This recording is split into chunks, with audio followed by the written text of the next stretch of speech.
जी हाँ, नमस्ते दोस्तों। मैं हूँ शरद गायकवाड़ और आपके लिए मैं मिलने के लिए आया हूँ। और हम प्याज के खेत में चल रहे हैं। और ये हमने अभी अभी 15 दिन पहले ये प्याज का यहाँ लगा है। और आज मैं यहाँ के एक बाबा है, उससे मैं थोड़ा बातचीत करूँगा। और तो देखते हैं क्या क्या बात करते हैं बाबा, और आपको मैं दिखाऊंगा। तुम्हाला कळते बाबा आम्हाला काय करायचंय काय चाललंय?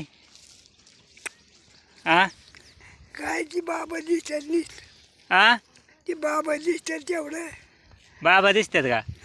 दुसरं नाही काय किती आहेत बाबा? किती आहेत बघा बरं बाबा, किती आहेत? ती काय मोठ्या डोक्याचं आहे. हा, ते कोण आहे? कोण आहे कोणाला आणि याला फॅट आहे का इकडल्याला? फॅट आहे का? हे माझा पाटका आहे काय हा, हे तुमचा पटका आहे. हा.